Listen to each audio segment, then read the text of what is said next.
Au menu d'ONU Hebdo cette semaine, la rubrique ONU et nous qui comporte 3 volets. La visite de l'envoyé spécial de l'Union africaine pour les femmes, la paix et la sécurité, puis celle du sous-secrétaire général de l'ONU chargé des droits de l'homme à Goma. La division de l'information publique de la MONUSCO inaugure une antenne de la radio Okapi à Beni au Nord Kivu. Et à Kinshasa, le Bureau conjoint des Nations Unies aux droits de l'homme qui appuie le Conseil national des droits de l'homme dans une formation de monitoring des lieux de détention et de suivi des manifestations publiques en RDC. Et enfin, la Lucha mène une activité d'intérêt public à Goma. Des détails dans la rubrique Congo profond.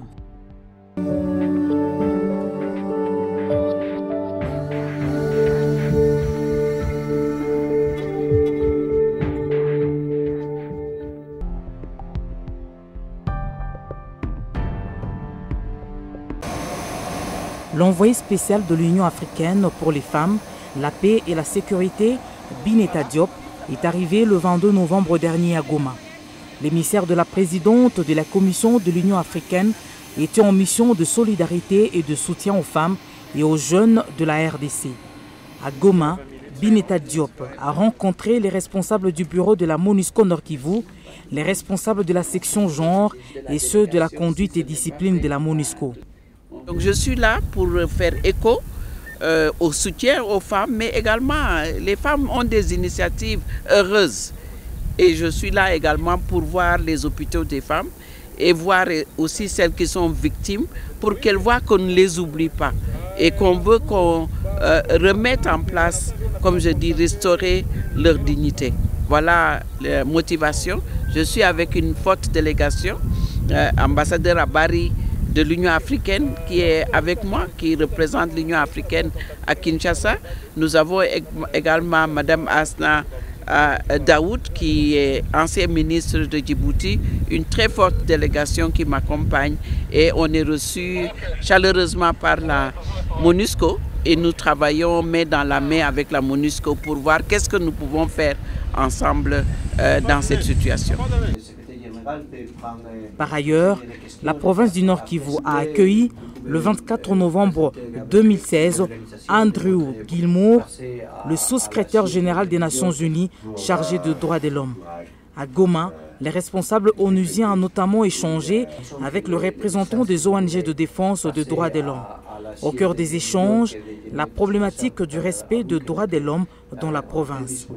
Le but principal de ma visite aujourd'hui, c'était d'entendre les voix de la société civile. Ce que je ferai avec ça, j'irai à Genève la semaine prochaine et je donnerai un briefing au Conseil des droits de l'homme. Après ça, je vais briefer les membres du Conseil de sécurité, surtout sur ces questions, sur les préoccupations, sur les craintes que la société civile a exprimées aujourd'hui devant moi. J'étais très impressionné par eux.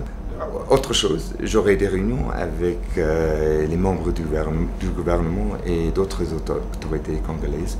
Et c'est aussi important que je passe ces messages à eux aussi, pas simplement les membres du Conseil de sécurité.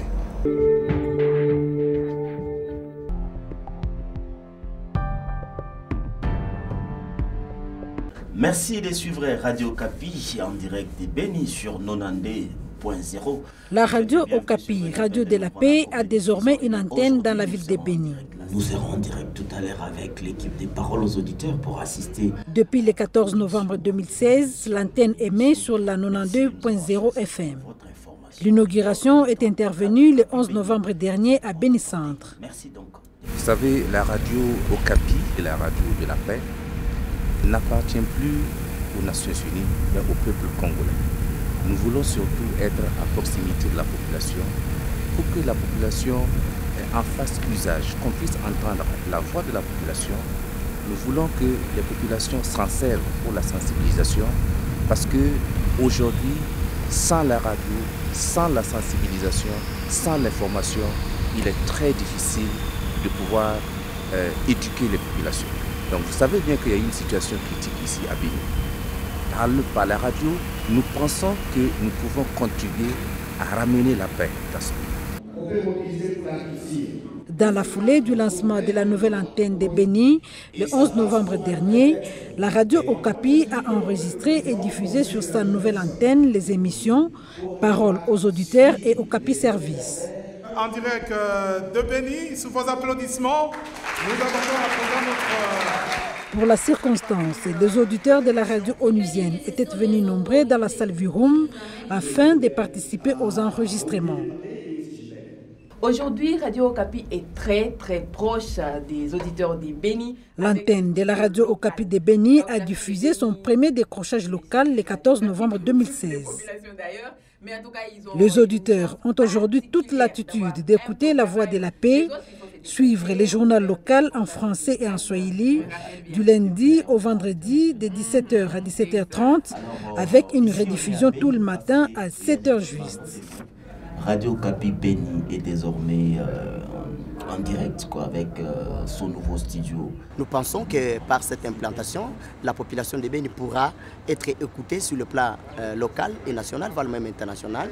Nous voudrions que cette radio, donc la radio Okapi, soit au service du peuple, qu'elle ne soit pas au service des gens qui veulent toujours passer leur message, surtout que le message qui n'est pas qui n'arrive pas à attendre, qui n'aspire pas les besoins de la population de Béni. J'ai apprécié, je suis parmi ceux qui ont été très contents de voir Radio Okapi parce que la Radio Okapi se distingue par la prise à compte des éléments des petits peuples comme nous. Vous savez, dans une zone où la situation sécuritaire est très fragile, où l'intox, la propagande, la propagation de la rumeur bat son plein, il importe qu'il y ait des organes de presse qui contribuent à la restauration, à la consolidation de la paix à travers un discours positif,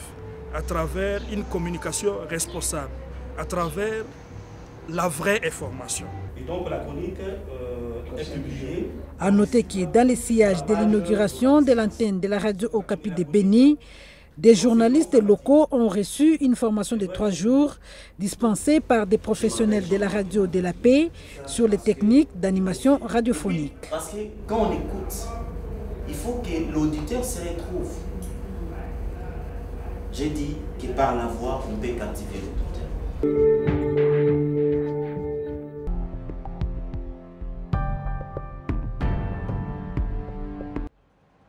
Comment assurer le travail de suivi des manifestations publiques ainsi que des lieux de détention?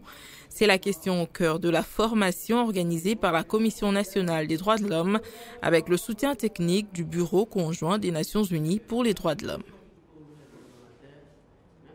Les coordonnateurs de la Commission nationale des droits de l'homme venus de toutes les provinces de la RDC participent à cette formation organisée au centre Carter à Kinshasa. Le travail de monitoring est au cœur du travail des droits de l'homme. Le monitoring, c'est quoi? C'est la surveillance des droits de l'homme. C'est aller sur le terrain, voir ce qui se passe. Et parce que c'est ce que vous allez observer, que vous allez utiliser pour, par la suite, faire des plaidoyers, rencontrer les autorités pour leur faire savoir ce qui se passe et proposer des changements vous pouvez le voir. Et notre bureau aussi, c'est le travail que nous faisons au quotidien. Et nous allons dans les centres de détention, nous allons observer les manifestations pour voir ce qui se passe. Et quand nous voyons ce qui se passe, quand il y a un couac, quand il y a quelque chose qui ne marche pas, après, nous rencontrons les autorités pour faire des plaidoyers et nous faisons des propositions. Nous faisons des recommandations, des suggestions aux autorités qui prennent des mesures pour rectifier le tir. Après 2 jours de séances théoriques, les participants ont mis en pratique leurs connaissances à travers des exercices de simulation de suivi d'une manifestation publique. Des exercices utiles aux nouveaux coordonnateurs provinciaux de la CNDH dans leurs activités quotidiennes sur le terrain. Ce sont des activités au quotidien que nous exerçons sur le terrain, notamment visite des milieux de détention mais aussi observer des manifestations publiques. Et on ne pouvait pas le faire sans avoir des lignes directrices essentielles pour conduire à bien ces activités que nous avons la charge pour le compte de la Commission nationale des droits de l'homme. Et nous en avons aussi besoin des moyens matériels et financiers essentiels pour réaliser ce travail. Mais les moyens le plus essentiel, c'est la disponibilité de nos partenaires sur le terrain, notamment l'autorité politico-administrative, les autorités militaires, policières qui sont commises à ces entités, de pouvoir nous faciliter la tâche afin de faire avancer la question de la promotion et la protection des droits de l'homme dans notre pays. Le Bureau conjoint des Nations Unies est un partenaire majeur qui accompagne la Commission nationale des droits de l'homme depuis son institution en RDC par la loi organique numéro 13/011 du 21 mars 2003.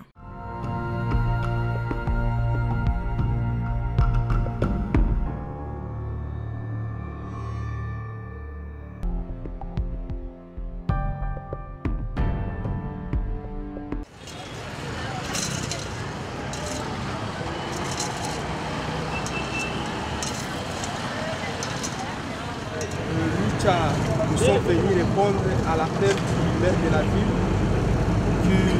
Le maire de la ville, à une certaine période, demandait à chaque citoyen digne de son nom de faire la salubrité chaque fois devant sa maison ou dans la route. Et voilà, nous comme mouvement citoyen qui fait les changements à tous les niveaux, chaque samedi de 6h à 10h, nous avons cette ambition de répondre à l'appel du maire de la ville.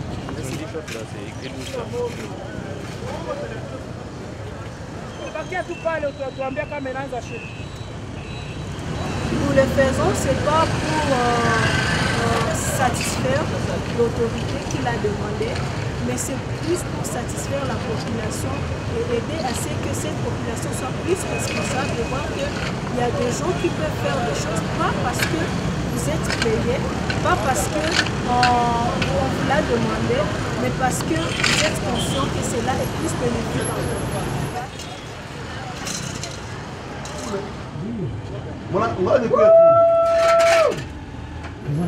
Par exemple, lorsqu'on débouche ces canaux ici, cela d'abord aide à ce qu'il n'y ait pas les caniveaux, on débouche d'abord ces caniveaux, que l'eau, lors de la pluie, que l'eau ne puisse pas déborder, qu'il ne puisse pas avoir de maladies, parce que lorsque c'est plus sensible, ça amène plus des insectes et ça va donner plus de maladies. Si tous les Congolais devraient avoir le cœur de prendre des exemples comme le frère ici, en tout cas, ça pourrait quand même de produire des quoi. Donc la progression, la continuité de notre pays. Vraiment, nous avons félicité quand j'ai la petite femme. Quand on a sema liko analite juu ya changement hii ndio changement ninaona iko bien. Sisi tunamwanga mkono. Wanafanya maendeleo kuleta usafi mwingine na kutosha uchafu mfereji. Ile iko bien. Sisi tunawafurahia sana. Courage maendeleo wanafanya vile. Kwenye kwa uchafu kila barabara kwenye kuko matope na mayani banatosha. Vraiment très bien. Sisi tunamwanga mkono. Tunawaféliciter pour les kazi wanafanya.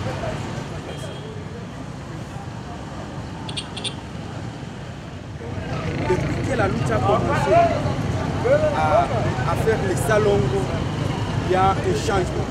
Je ne dirais pas qu'il y a un changement total, mais il y a un changement franchement parce que nous voyons dans plusieurs milieux où nous sommes passés, la population commence à se donner. Chaque samedi de 6h, nous voyons un peu partout les individus en train de balayer les routes, en train de brûler des sachets, en train de faire aussi ce qu'ils sont capables de faire.